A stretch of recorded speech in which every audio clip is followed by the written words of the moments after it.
Bharatiya Janata party के basic शिक्षा अधिकारी ने मंत्री ने सर्कुलर जारी कर दिया था कि वंदे मातरम स्कूलों में क्लास शुरू होने से पहले अवश्य पढ़ाया जाए।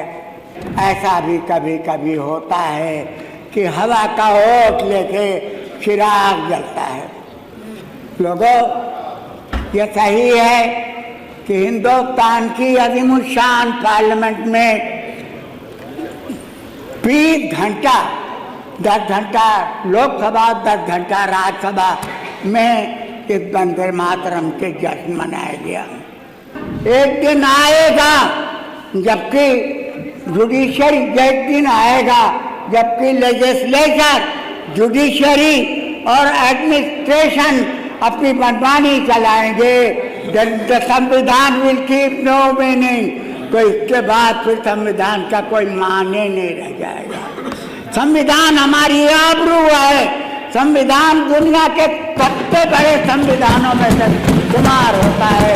मैं अपने को मुसलमान कहूँ, आप अपने को हिंदू कहें, वो अपने को सिख कहें, ये छोटी बातें हैं। देश का संविधान सबसे बड़ा है, हमकी जिम्मेदारी बनती है। हम इस सदन में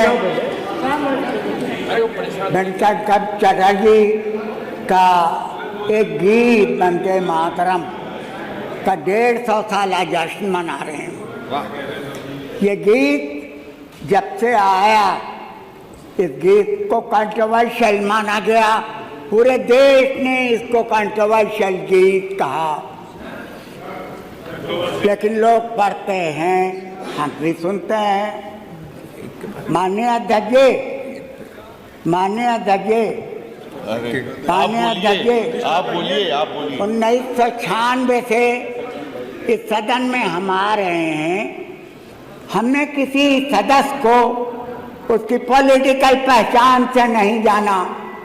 इस सदन का एक परिवार है, उस परिवार के एक व्यक्ति के रूप में जाना, अपना भाई जाना, अपना रिश्तेदार जाना। जब इस सदन में एक दूसरे पर खींचातानी होती है तो वो अच्छा नहीं लगता।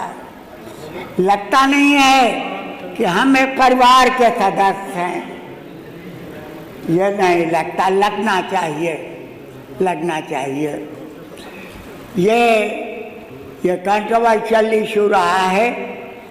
1997 में 96 में सदन बनी थी, लेकिन 1 साल तक वो अंडर सस्पेंडेड एनिमेशन रही और 97 में सरकार बनी भारतीय जनता पार्टी की।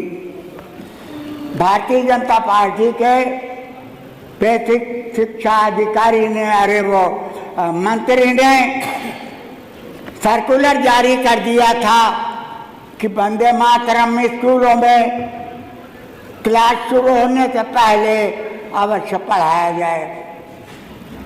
मुख्यमंत्री नज़वतुल उलमा के रेक्टर थे मौलाना अबुल हसन अली नदवी, वो पूरी दुनिया में जाने जाते थे। उन्होंने एक लेख अखबार में दे दिया।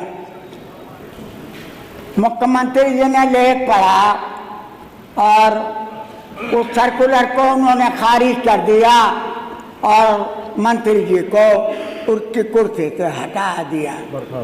हाँ, तो ऐसा भी होता है, ऐसा भी कभी कभी होता है कि हवा का होठ लेके चिराग जलता है। ऐसा भी कभी कभी होता है कि हवा का होठ लेके चिराग जलता है। लोगों, ये सही है कि हिंदुस्तान की अज़ीमुश्शान पार्लियामेंट में 20 घंटा 10 घंटा लोकसभा 10 घंटा राज्यसभा में इस वंदे मातरम के जश्न मनाया गया। यहाँ भी हम मना रहे हैं, लेकिन मुझे भय लगता है कि जश्न के पीछे कहीं कोई बहुत बड़ा हादसा तो न हो जाए। मुझे भय लगता है कि बाबा साहब भीमराव अम्बेडकर का जो ड्राफ्ट कमेटी के चेयरमैन थे, उनका संविधान कहीं दांव पर तो न आ जाए, मुझे भय लगता है, मुझे भय लगता है। माननीय अध्यक्ष जी, बाबा साहब भीमराव अम्बेडकर ने अपने संविधान में खुद लिखा है, अपने संविधान में खुद लिखा है कि द डे विल कम, एक दिन आएगा जबकि जुडिशरी, एक दिन आएगा जबकि लेजिस्लेचर, जुडिशरी और एडमिनिस्ट्रेशन अपनी मनमानी चलाएंगे। द संविधान विल कीप नो मीनिंग, तो इसके बाद फिर संविधान का कोई माने नहीं रह जाएगा। संविधान हमारी आबरू है, संविधान दुनिया के सबसे बड़े संविधानों में से शुमार होता है। भीमराव अम्बेडकर संविधान कमेटी ने दुनिया के सारे मुल्कों का संविधान पढ़ा और तो हिंदुस्तान का संविधान बना। इसके फंडामेंटल राइट्स, इसके दुनिया भर के, इसके नागरिकों के राइट्स वो दुनिया में कहीं नहीं मिलते, अपने संविधान देता है। मुझे भय लगता है, मुझे भय लगता है कि कहीं ऐसा न हो कि देश का संविधान खतरे में पड़ जाए। मेरे भाइयों, ये नोट कर लो, ये नोट कर लो अच्छी तरह से कि देश की आबरू मेरी ख्वाहिशों से बड़ी है। मेरी ख्वाहिशें कुछ भी हो, मैं अपने को मुसलमान कहूँ, आप अपने को हिंदू कहें, वो अपने को सिख कहें, ये छोटी बातें हैं। देश का संविधान सबसे बड़ा है। हमकी जिम्मेदारी बनती है कि हम अपने संविधान की सुरक्षा करें और उसी के लिए मैं खड़ा हुआ था। मेरे भाइयों, मैं उसी के लिए खड़ा हुआ था। अब सबसे निवेदन कर रहा हूँ कि सब कुछ खो देना, लेकिन इस देश के संविधान को मत खोना। वो हमारी इज्जत आबरू बनेगा, हमारी इज्जत आबरू है। आपसे मैं इजाज़त चाहूँगा। बहुत बहुत शुक्रिया।